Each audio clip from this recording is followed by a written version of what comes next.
So anytime I am asked to share my experience, strength, and hope,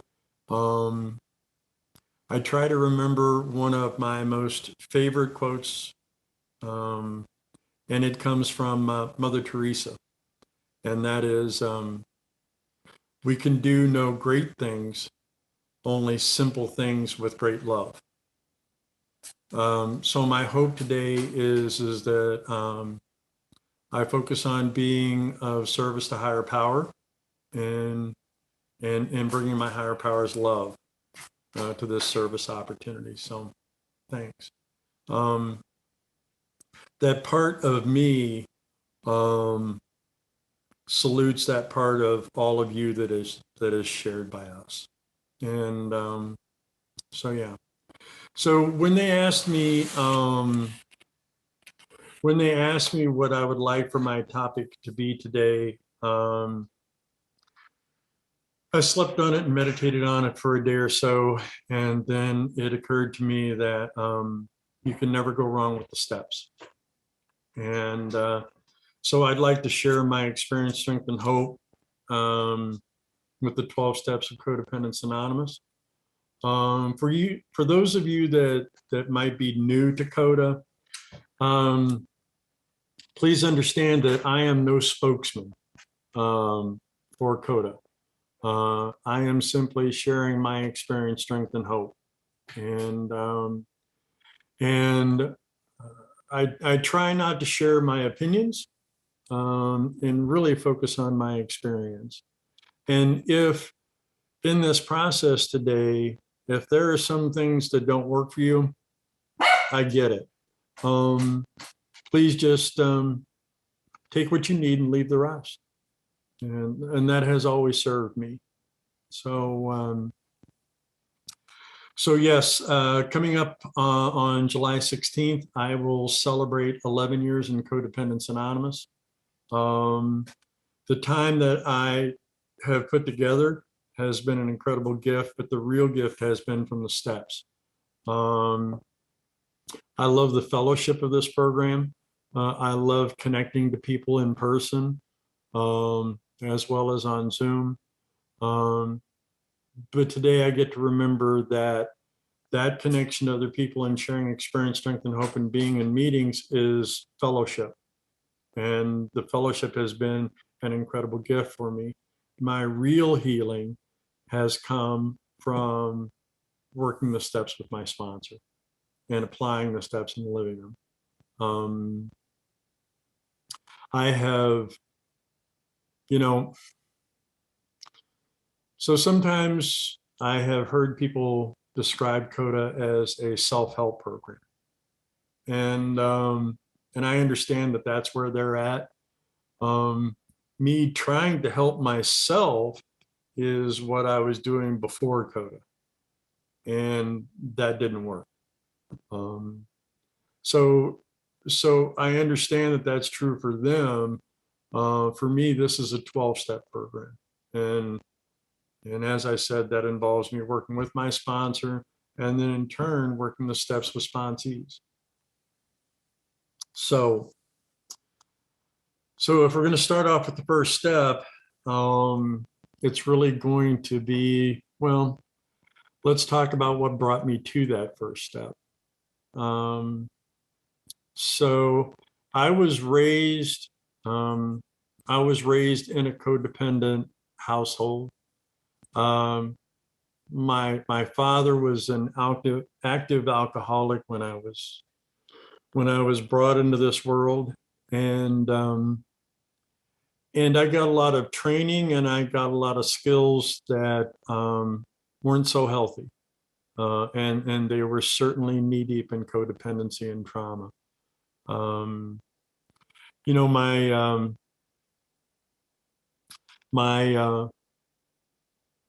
My home was a place where I had kind of developed this radar that allowed me to, I don't know, hear the turn of a doorknob or a sound at the other side of the house and know whether I needed to be afraid or not. And the training that myself and brothers and sisters received in that was what we needed to do was when my dad was acting out, when things got scary, our jobs were to just, like good soldiers, jump into foxholes, if you will, so that my mom could be out on point,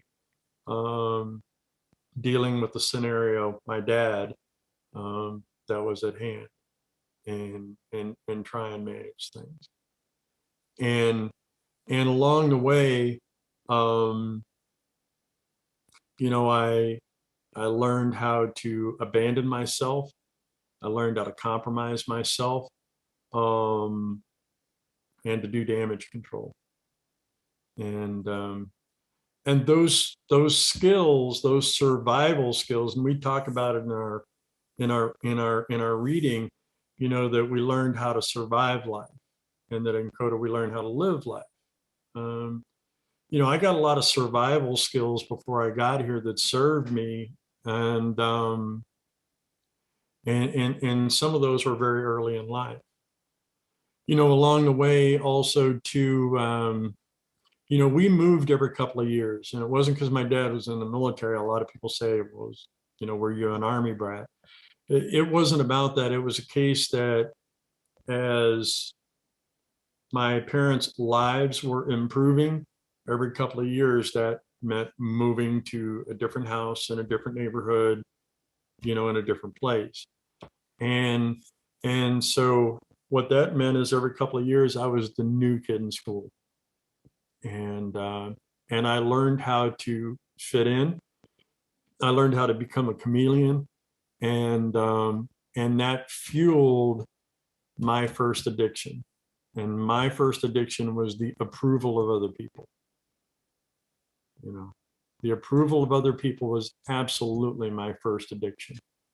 And when I was going to these new schools, a lot of the ways that would manifest itself was not only being the class clown, being funny. It also manifested itself in, and this showed up in step work. I can't tell you how many times I was in a new school, in a new class, and they would hand out a quiz, or they would hand out a worksheet, and I would rifle through that puppy at 90 miles an hour. It was really important to me that every kid in that class think that I was the best and the brightest and the smartest. Now, the thing is that if I would have slowed down, if I would have paid attention, if I wouldn't have been so worried about what other people thought, I would have got better grades. I wouldn't have missed so many questions. But that wasn't important to me. I was willing to abandon myself and to neglect myself just for that little hit of the approval of other people. And that made my life unmanageable. That made me at times a mediocre student, who could have done better and who could have learned more. But my codependency got in the way. So as we continued to move around, and move to different places, there came a time when my mom had it up to here with my dad's alcoholism. And I remember it like it was yesterday. She had us all loaded up in the car, and we were leaving, and that was it.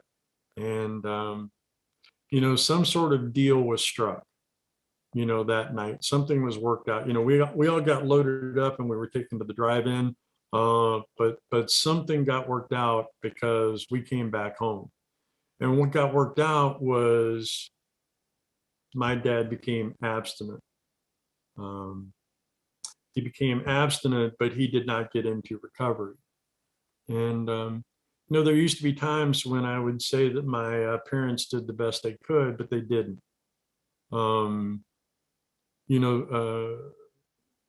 12-step recovery existed. My parents didn't avail themselves of that. That isn't where they were at. And so in the fellowship of AA, people would call my dad a dry drunk. So he was just abstinent. And what that turned into was my dad worked a job and we also owned a farm. And so my dad went from laying on the couch unavailable because he was drunk to being on the couch and unavailable because he was exhausted. And in my world, there really was no different. It was just a case of, my dad wasn't available. And that abandonment has been something that I've had to work through for years. To have a parent and their love and their availability just like that close, but not able to get it.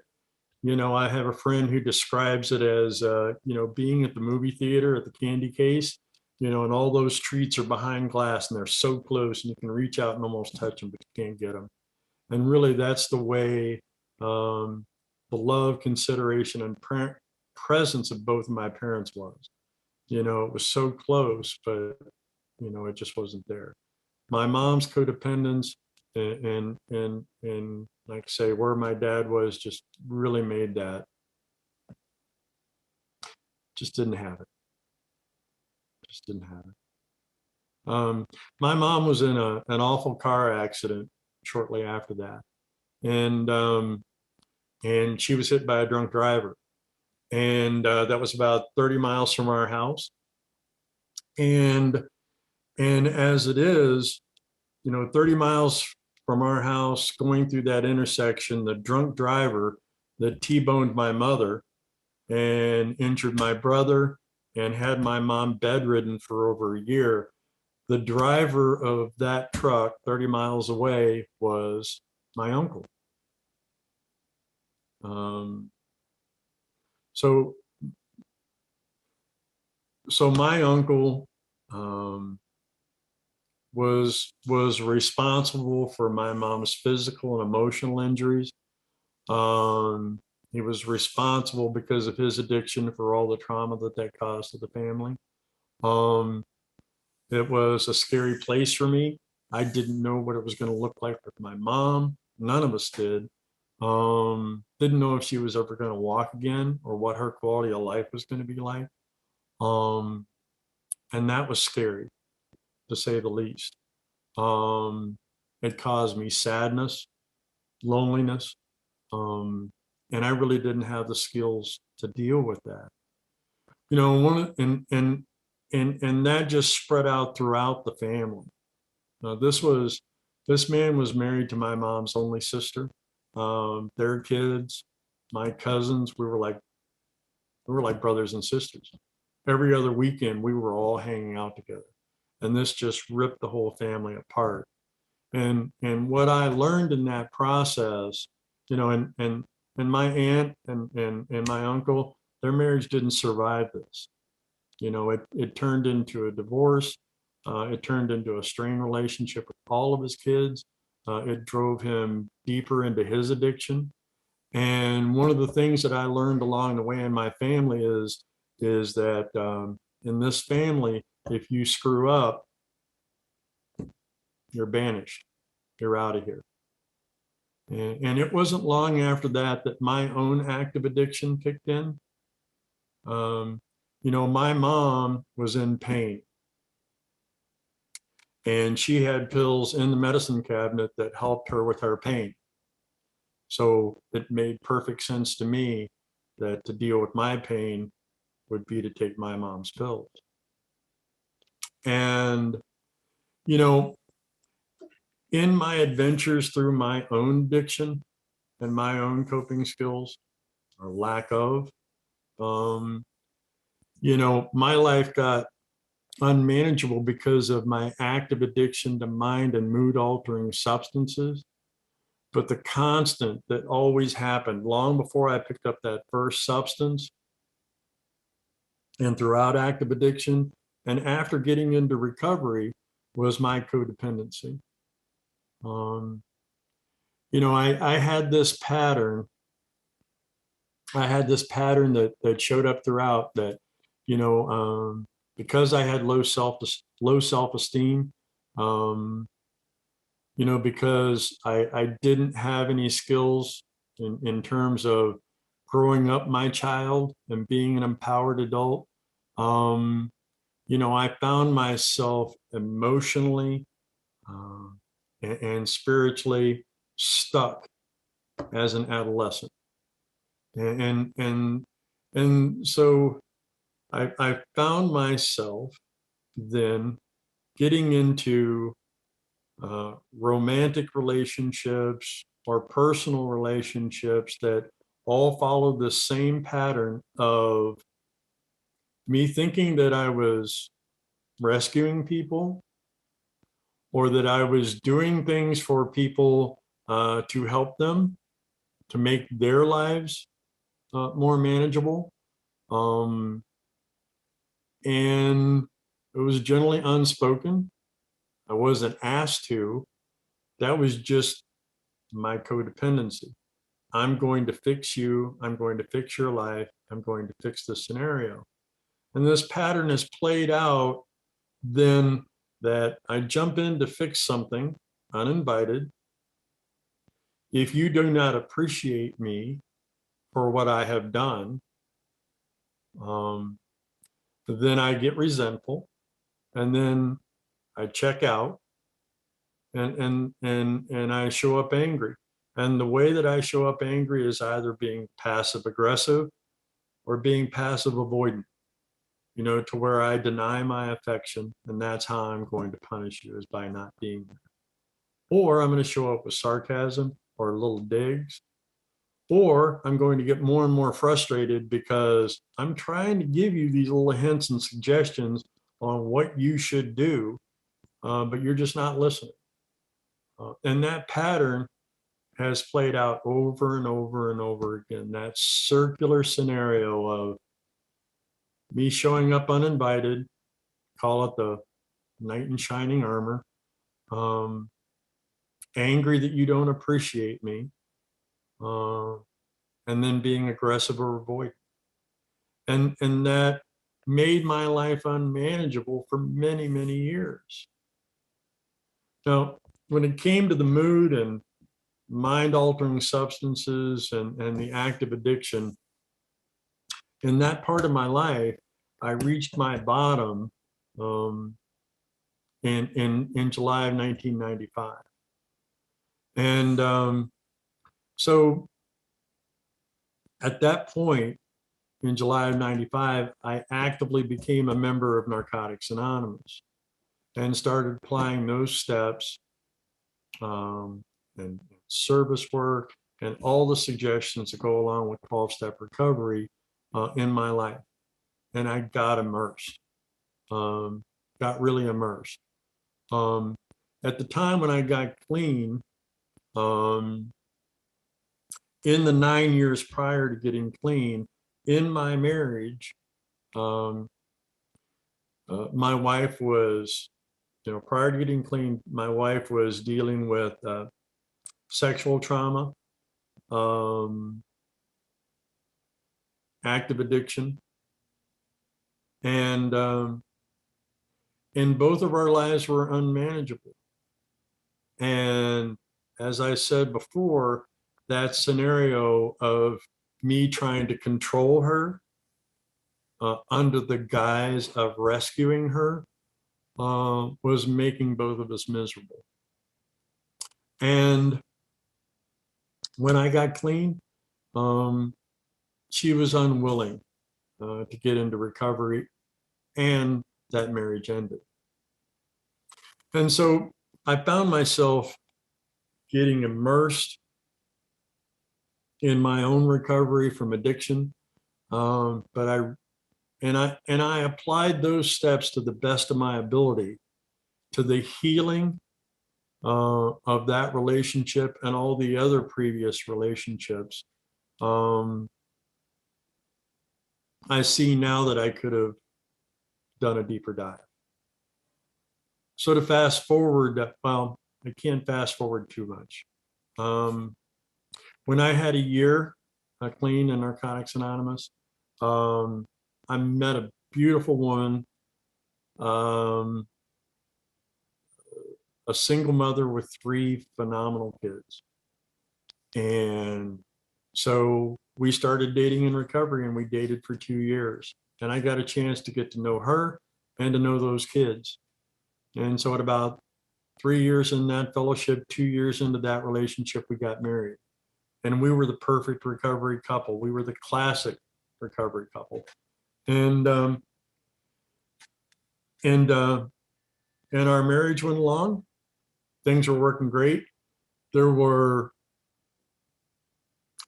traumatic events that were going on with our kids and with life and people that were in our life. But we were able to apply recovery and our active participation in recovery to those things. And then there was a place when my wife got very resentful and angry as far as recovery goes. She broke off all of her relationships with all the women in the program, stopped going to meetings, and fired her sponsor. And there was about an 8 or 9 month period where she was unhappy and she was angry and our home life was unmanageable.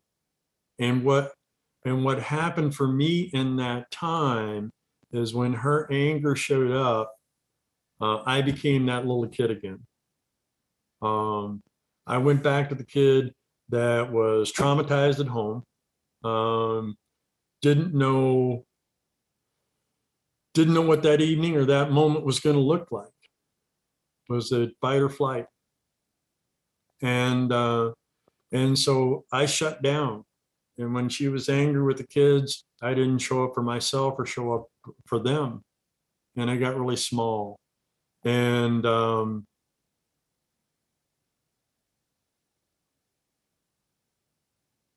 I wish I had that time to do over. But I don't. And, she came through the other side of that very dark place, and she made a decision that she was ready to plug back into her recovery, and she did. And she started going to meetings, and she got a sponsor, and she started plugging back into the 12 steps. And in that process, shortly thereafter, her decision was, and what her truth became is that she didn't want to be married anymore, and she wanted a divorce, and it wasn't negotiable. And to me, it was completely out of the blue. It was traumatic. It was scary. I felt pain. I felt guilt, shame, fear, anger, you name it. And really looking back before this, I had kind of checked out. There was a time there when I had just kind of dissociated, and this didn't help. And it only got worse, when this happened. And so I found myself at a men's retreat in Malibu with my grand sponsor in NA. During that time, my sponsor was struggling with cancer. He wasn't feeling well, and he wasn't at that retreat. But I was there, and I was talking to my grand sponsor, and I was telling him about, the divorce that was coming up. We hadn't told the kids yet. It was short of Christmas. Therapist suggested we let them have the holidays before we tell them. And so, I was talking to him, and I was telling him what was going on. And the thing is I so very much love this man to this day for this, because, he said, Keith, he says, you have this story, this idea, that you're this great husband, and you're playing this victim, and you're acting as if this is being done to you. And, and he said, look, he says, you played a part in this marriage, and you also played a part in this divorce. So here I am between 15 and 16 years clean. And like I say, I'm dealing with all this trauma, and I'm really lost. And this man threw me a lifeline, because he carried his experience, strength, and hope with Codependence Anonymous. He said, look, I've got 30 some odd years clean in this fellowship, and I have not been a happy or a healthy husband. And this is how I got better. And it worked for me, and I think it'll work for you, and you might want to try. And he's not alive today, but there isn't a week that doesn't go by when I don't think about the gifts of CoDA and get incredible gratitude for that man sharing his experience. And so that got me to doing work, and it got me to participating in this fellowship. Part of that was about getting outside help. Part of that was about me going into group therapy. And there were 10 of us, men and women, that were doing all sorts of work. And along with it, I was getting plugged into the steps, the 12 steps of CoDA. And, and so that's where I made the transition from the first step to the second step. And for me, this gave me an opportunity in the second step to be restored to sanity. And for me, I love Webster's dictionary, and I love that in Webster's it tells me and this is the big fat 30-pound Webster's that you see at the old school libraries. But if I look at sanity, one of the 5 or 6 different definitions that it has in there is the ability to anticipate or judge the effects of one's actions. The ability to anticipate or judge the effects of one's actions. So that gave me an opportunity as I get into that second step with the help of a higher power to start getting glimpses of patterns that are playing out in my life real time. And it also sets me up to be able to do the step work to go back and look and heal. And for me, the second step, and especially, well, it requires that I take a look at what my higher power is. And for me, my higher power, this is just me, my higher power, my belief is that in this universe, whether that's on this blue rock that we live on, or other places in the galaxy or galaxies beyond, whether it's a creature that has 2 legs, 4 legs, no legs, wings, fins, you name it. We're all connected, I believe, by some sort of energy, some sort of cosmic connection, something that is unseen. Sometimes I almost have this vision of it being almost kind of like a web or something like one of those nets that a fisherman would use. Just all these interconnecting points, these intersections of creatures, of beings. And I feel as if I'm plugged into that and I'm connected to it. And I think that there are moments when I am in love. And when I'm in a place of love and I'm plugged into that unseen, that unseen force, I can put that love out and I can share it with other people. And then the other side of that is when I'm in a place of fear. And for me, there are only 2 things. It's either love or it's fear. When I'm in that place of fear, then because I am plugged in, I can draw the love that I need.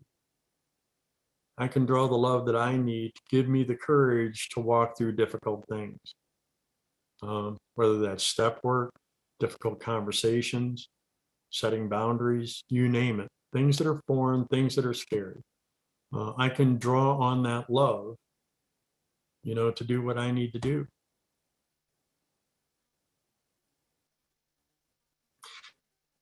But the thing is for me, is it's not magical. It's not mystical. And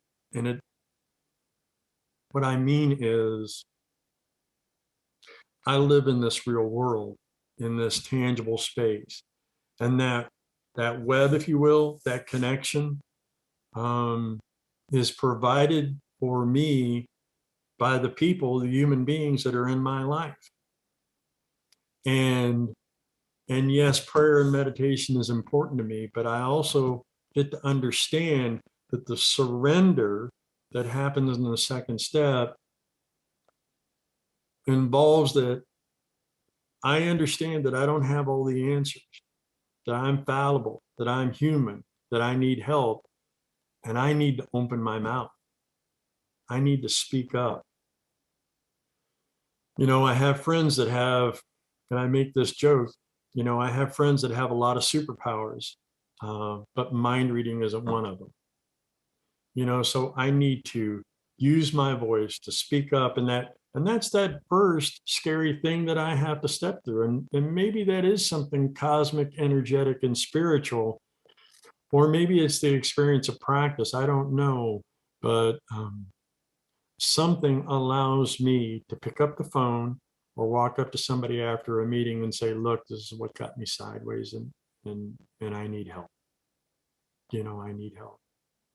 And for me, the second and third step are really circular. You know, and actually I see circles throughout the 12 steps.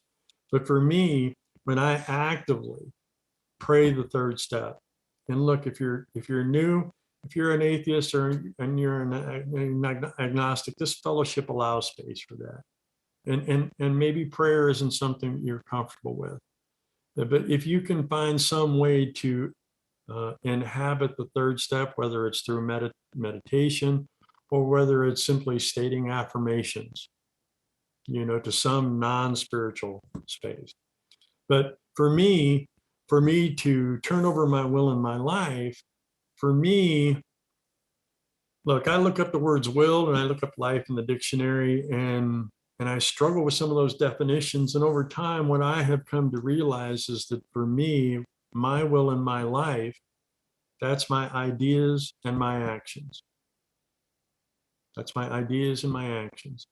So I'm asking something unseen, some power greater than myself, to take guidance, to take control of my ideas and my actions.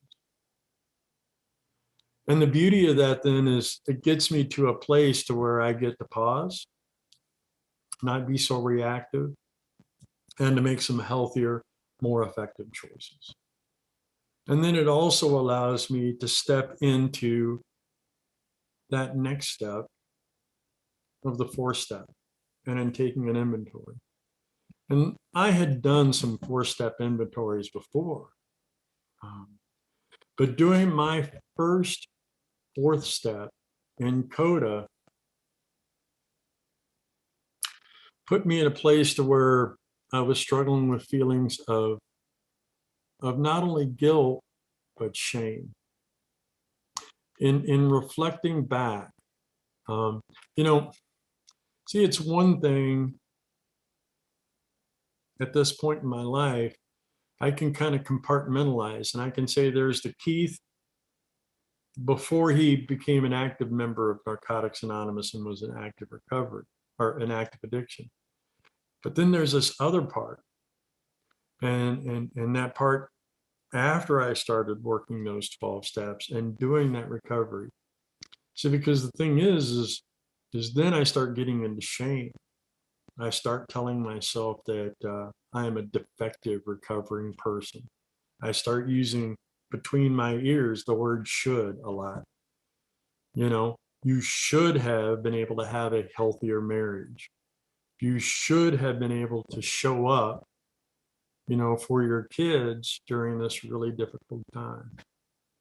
And so it was really important that I have the connection to Codependence Anonymous and the fellowship and other living, breathing members who could reassure me that they had those same experiences.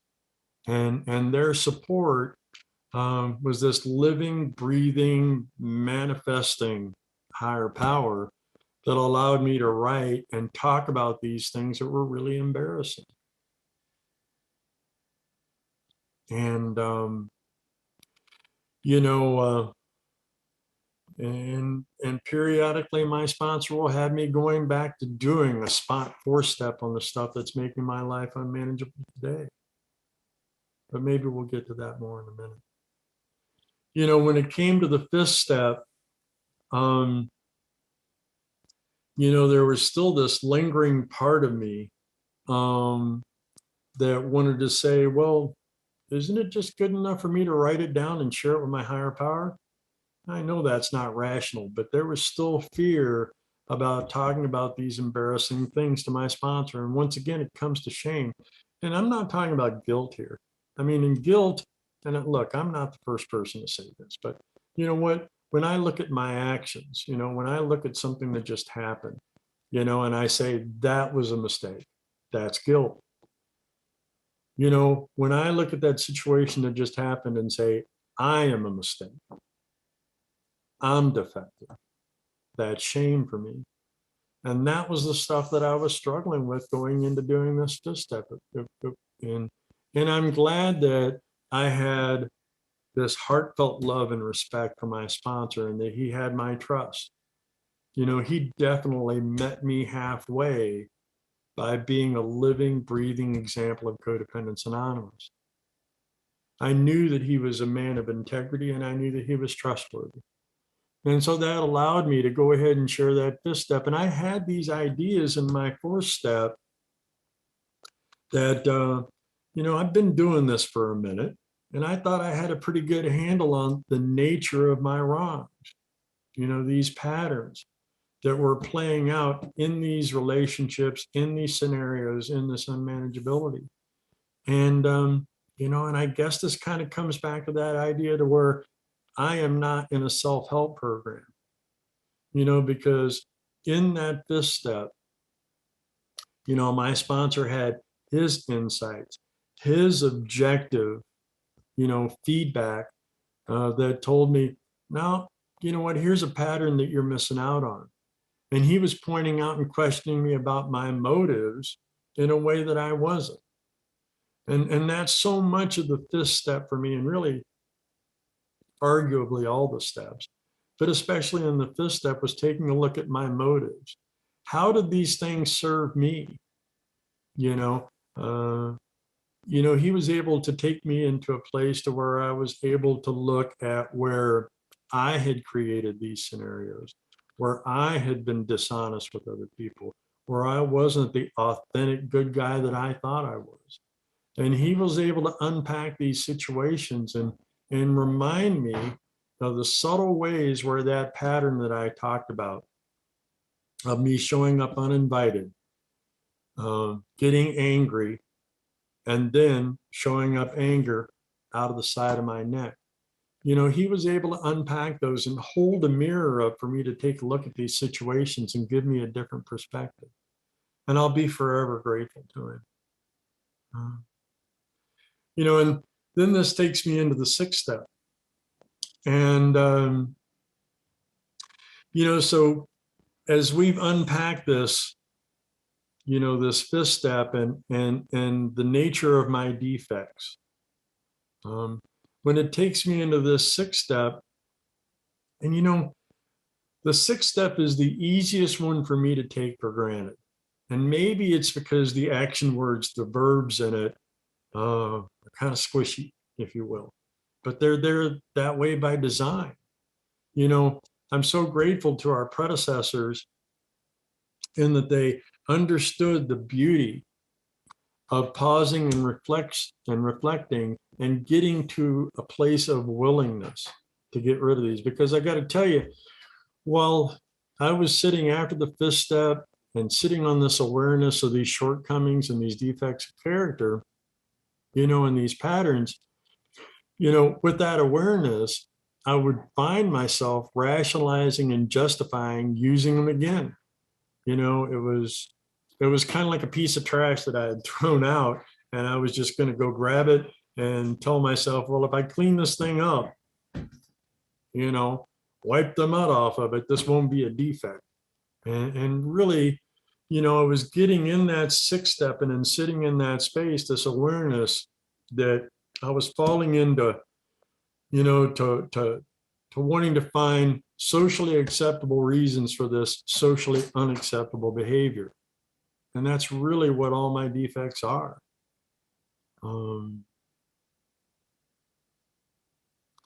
And in that space, and in connecting to higher power and reflecting on the work that I had done in those previous 5 steps, I would get glimpses to where I would tiptoe back into that and see that it wasn't working for me. And that's where my willingness came from. And that got me to a place to where I could actively pray in the 7th step that my higher power remove from me these defects of character and these shortcomings that are getting in the way of me truly being useful to my higher power and to my fellow man. You know, and it got me a different level of honesty that only my higher power could provide. It was only by actively engaging in conversation with this intention, with this desire in the 7th step, that I was able to get the awareness and the courage to not use the things that were survival skills for 50 plus years. You know, it was difficult. It was difficult. Difficult doesn't even begin to describe it. It was incredibly scary, you know, to stop doing these things and to resist those temptations. So, you know, when I got into the 8th step, as I said before, there was an awful lot of denial, awful lot of rationalizing and justifying. And for me to sit down and write a list of these amends to all these other people that had caused me harm and helped to make my life unmanageable because of where they were and all these failed relationships to my parents. You know, I made that list and I trusted my sponsor when he said, "You're just making the list. We are not in the 9th step right now. Please stay in the moment. Please stay just in this step." And so I was able to put those things down and trust the process. And you know what? Over time, my higher power got me to a place to where when I got into the 9th step, I was able to go to people that had caused me harm and take ownership of my part in those failed relationships, in that unmanageability, in the harm that I had caused to other people. You know, and I was able to come to it with a place where I was not talking about my good intentions. I was simply owning my actions and being open to what it was going to take to make it right. You know, to what the either direct or indirect amends were that my higher power and the person that I had harmed needed to heal. When I rolled into, you know, the 10th step and taking stock of where I'm at and taking inventory and admitting that I'm wrong, first of all, guidance from my sponsor, scripts that have allowed me to simply put a name to the things that I have done wrong to avoid rationalizing and justifying, and simply state, you know, in real time what I have done wrong, and my willingness to make it right has made my life far more manageable today. Now, sometimes, actually, oftentimes, when I'm processing this stuff and talking to my sponsor, because here's the thing, is if this situation happens and it's charged and it's emotionally potent, I have learned with my sponsor's guidance that I need to reflect on it, I need to pause, and I need to process with other people. Yes, there is, you know, there is the idea in the 10th step, you know, that I need to move promptly. But also too, I need to believe my higher power on the 10th step that if I'm not careful and if I move too quickly and if I try to practice self-sponsorship, then I'm going to cause more damage. Yes, of course, there are simple day-to-day things that aren't that charged and I can own them right away. And I still do that regularly. But yes, there are things when I need to pick up the phone and talk to my support group, get their perspective, talk to my sponsor before I act. And that has been a great gift as well. Because I got to tell you, a lot of times I just want to deal with these feelings and I want to get in there and get rid of them as quick as I can. And that's about selfishness. That's not about the other person. That is about me trying to fix my feelings. And my higher power doesn't want that. So the 11th step, you know, I believe that if you are not meditating, you're only practicing 11 and a half steps. And I'm not the first person to say that. As a matter of fact, somebody pissed me off with it about 9 or 10 years ago.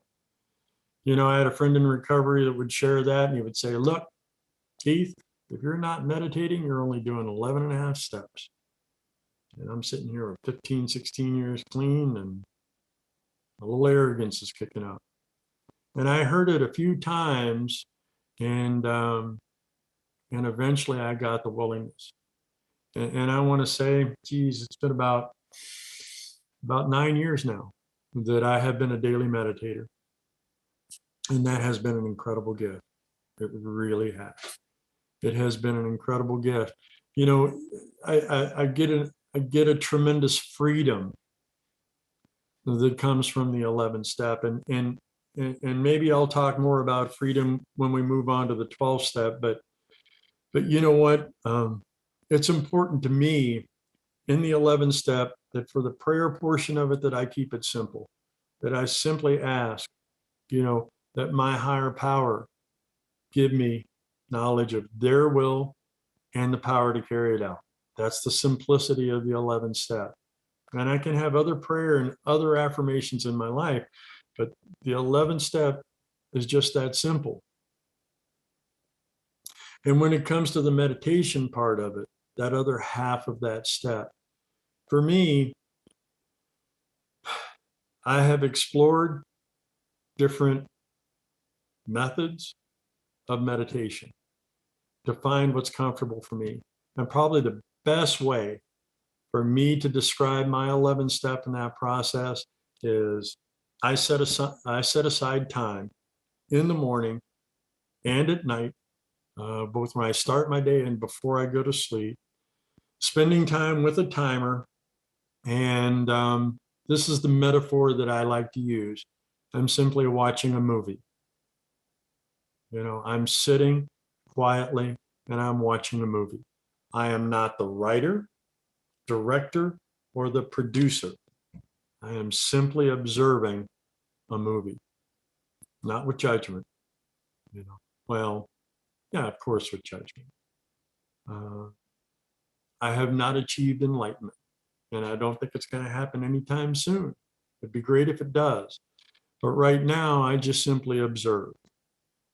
And that folds right back into my 10th step, because in that quiet time with all the devices and everything shut off and me being plugged into higher power, I can't tell you how many times when I have realized where I have acted out on a defect or caused harm during the day, and it gives me a chance to go back and make that right and do a 10 step on it. And sometimes it's regret over the things I did, but also times it's regret over the things I did not do.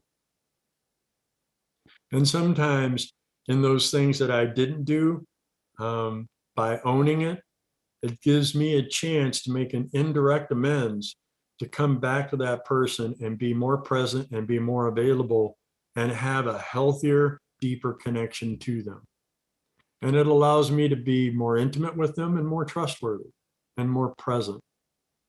Because, ultimately, isn't that really what we all want? Is to be seen, and to be heard. And I think, so much of the gift of the 12th step, for me, for all the people in my life, is that I get a chance to be more present. I get a chance to listen and understand that I don't have to fix things. I don't have to manage things for this person. That I can simply listen and then ask if this person wants my experience. Ask if they want my experience in similar situations. And sometimes they don't. But the important thing is that I be healthy by asking. Today I don't have to offer unsolicited advice. Today, because of the 12 steps, I don't have to lose a lot of sleep and have my life unmanageable because of the things that are going on in other people's lives. The 12 step gets me to take me right back into the first step in that moment, to where I understand that I am powerless over others. You know, that I can't come in sideways with veiled advice and veiled suggestions, over the guide under the guise of friendship or love. That isn't love for me today. And also, too, it allows me to care for myself and not get too enmeshed and get myself into the weeds.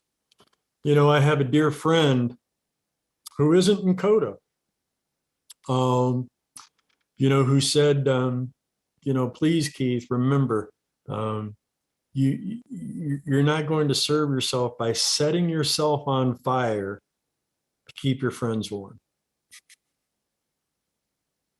I love that. And I can still be guilty of that. Sometimes at home with my partner, if she's going through something difficult, and she has been struggling with some chronic illness for the last couple of years that has been causing some pain and fear, in her life, applying these steps to being of service to her and being useful and being present. It's been such a vital part of our relationship. And some days I'm better at it than others. Definitely. But when I stay actively plugged into the 12 steps and the fellowship of CoDA and my fellow members in process, it helps me to make healthier choices. Yesterday afternoon, I found myself picking up the phone and bouncing up some stuff, about a difficult conversation, and some anger, that I need to express. And, because I've been doing this for a while, I thought, you know what, you've got this figured out.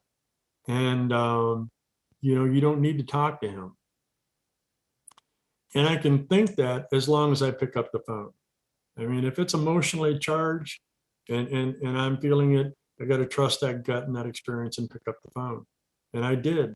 And sure enough, he confirmed, the things that I wanted to do, but he also had some different perspective to ask me to take a look at my motives and some of the words that I was going to use in that difficult conversation. So I love the steps of Codependence Anonymous. So these steps have given me a freedom that I've never had before. And what that looks like is, for me, freedom means that when a situation happens, when I have an experience and it's charged and it's emotional and it's potent, freedom for me is that I have the gift of being able to pause and then choose how I'm going to respond.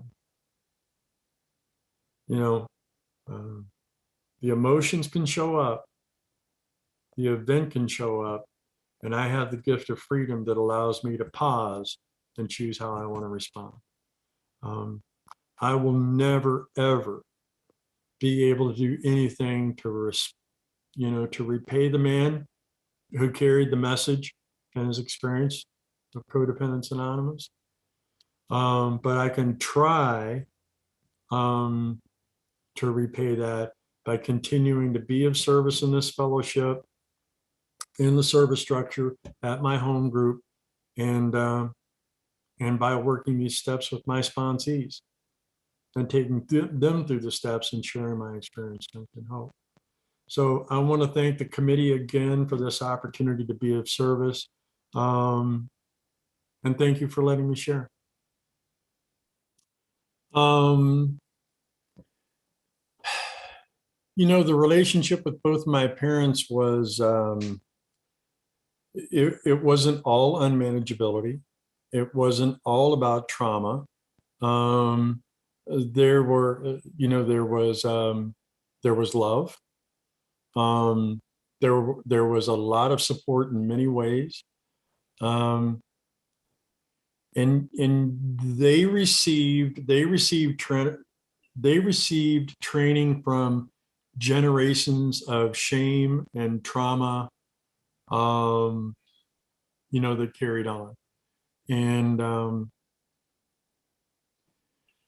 so I don't know if that answers your question. What I can do is I can fast forward to what our relationship was like at the end of their lives. So at the end of their lives, my my father evolved into a kinder, gentler man.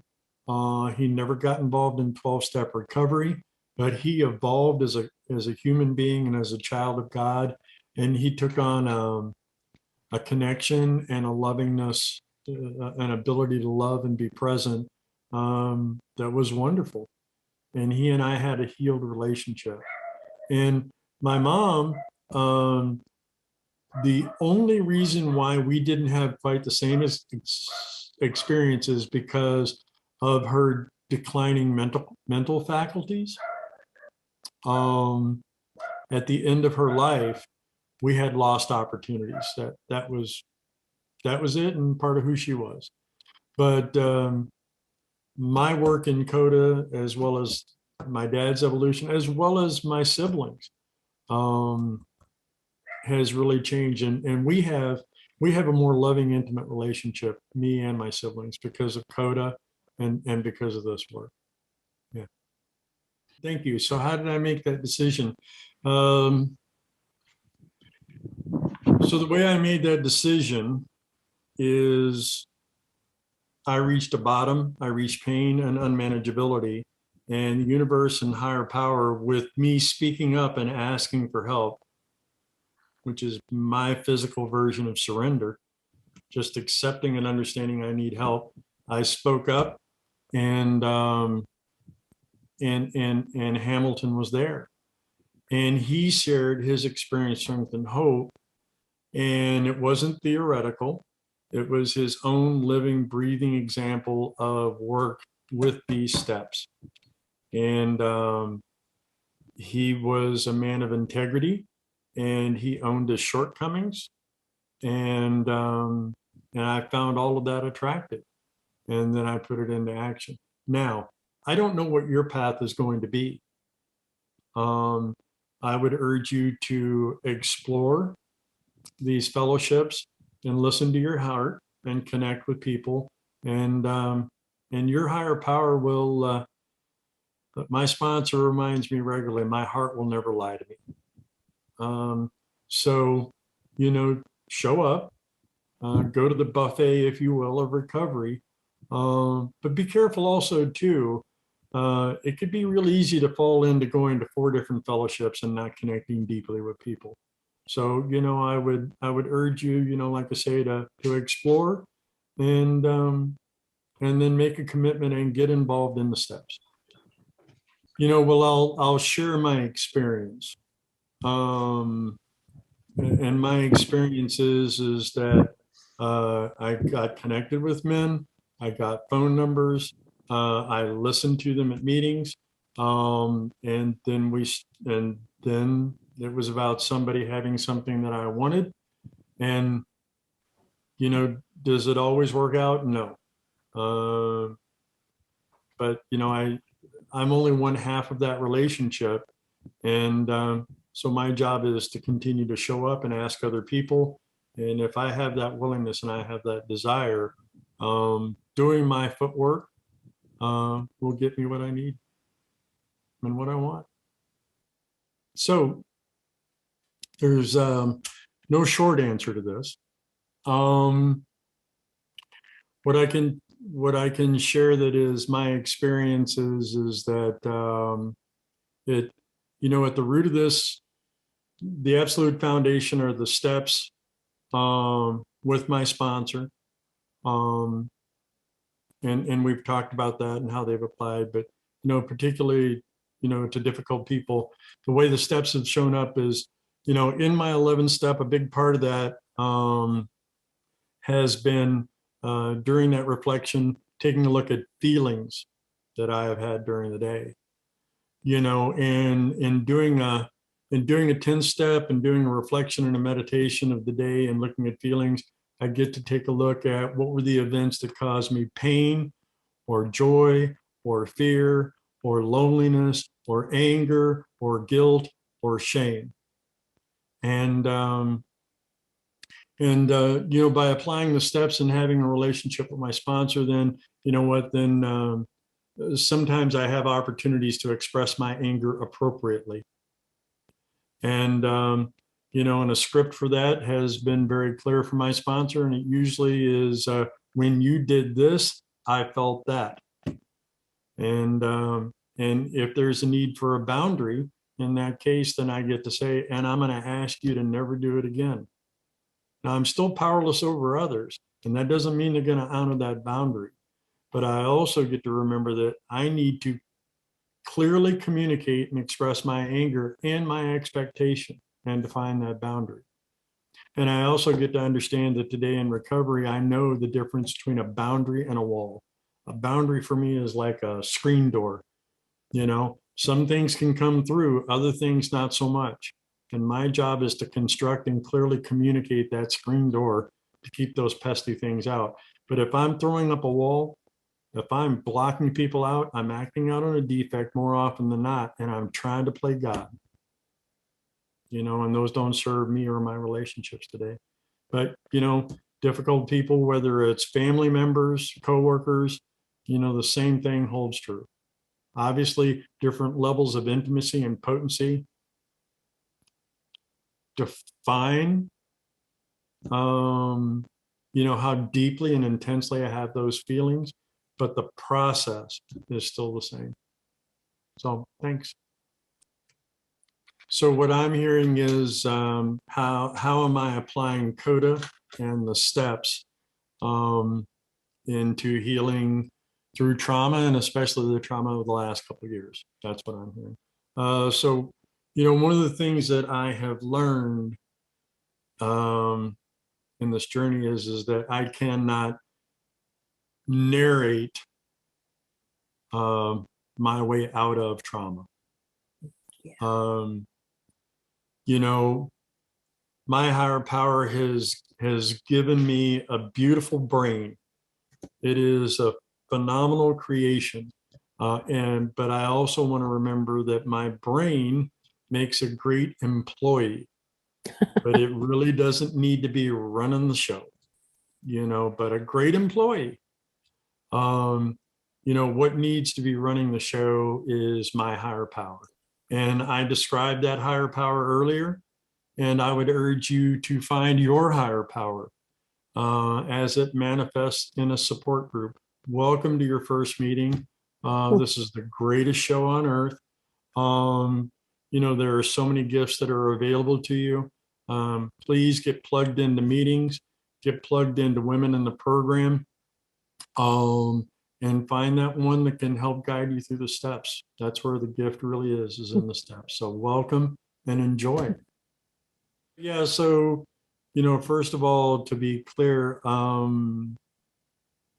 so there are some times when we are victims, and it is valid. And there are some times, and there have been times in my life when people have caused me harm. And yes, there were moments and times when I was a victim. And I'm sure that there are some people that can hear my voice, right now in this moment, who have been victims. And so I don't want anybody to think that I'm denying that, when I talked about that. So, when it comes to this idea of anger, I had taken on this mantra of choose your battles. I would just tell myself all the time, choose your battles. And but the problem is I got to a place to where I didn't choose any battles, and that's an unhealthy swing. And in that process, I got a great gift from my sponsor, and he said, "Try this prayer, Keith.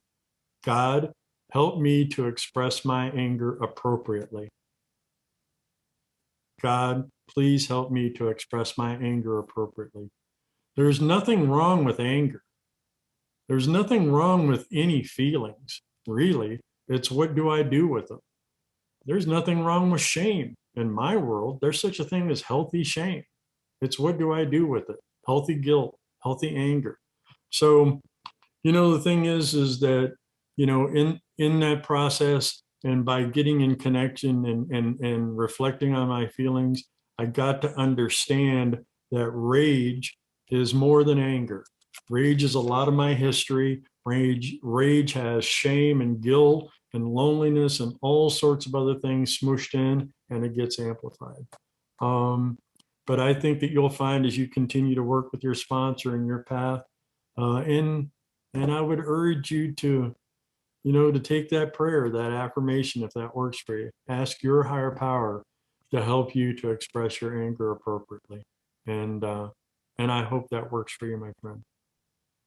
So what I'm hearing are what are the gifts and what are some of the mechanics, some of the process of that.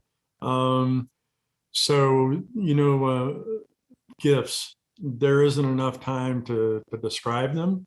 But the first thing, that actually, and this is for the newcomer. So if you're here and if you're new to CoDA, you're new to the steps, and you're hearing higher power and God and these words, and it could be scary for you based on your experience, or even, your history or your current belief, please understand that this is a spiritual, not a religious program. And that if you are an atheist, if you are an agnostic, if you are not comfortable with prayer, then meditation allows you to actively participate in your recovery here. Okay, so if you're new, please understand that prayer is not mandatory in this process. So, as far as meditation goes and the gifts, the biggest thing is the thing that I talked about in terms of freedom. Freedom, that ability to slow down and make a choice in how I want to respond. The very practical manifestation of that gift, a lot of it has really come from actively meditating. That has allowed me real time, when a situation happens, to realize, oh, wait a minute, right now I'm feeling guilt, I'm feeling shame, or I'm angry, whatever the feeling might be. It allows me to connect to it, and also take stock of whether I need to step away from the situation before I do anything. But that's probably the biggest gift, is just, the gift of being able to slow down and to respond instead of reacting. So thanks for the question. Oh, you know what, in terms of the mechanics, I have explored lots of different practices in lots of, disciplines and spiritual practices outside of CoDA. And for me, a lot of it is just about spending 15 minutes in the morning and 15 minutes at night in quiet reflection and connecting to my thoughts and letting them happen and not feeling like I need to fix them or manage them. I didn't hear a question in there or a request for feedback, but I'll just encourage you. I don't know what the fellowship is like where you're at. It may be, our predecessors, as this fellowship was growing, had to do work over the phone. They had to reach out to people in other, physically, in other communities. So, so yes, I have learned, that self-deception is not fixed by my self-examination. I need to have somebody else involved in the process. So find that person, find that person and get their perspective and their objectivity and their experience. There is one other thing I want to put a last minute pitch in for that has been a great gift. If you go to CoDA.org, you will find, I'm seeing my game. If you go to CoDA.org, there is a document on there that's called the Patterns of Codependence. And you can print that out, and it has been a great gift to my recovery. On the left-hand side, going down the document, it will show me the symptoms, the unhealthy characteristics of my codependency. And on the right-hand side, it will give me the healthy actions, to make healthier choices and not act out on those shortcomings. So that's called the Patterns of Codependence. It's a great tool that you can find on our website. I love having it printed out and reflecting on it and referring to it regularly. And thank you again for letting me be of service.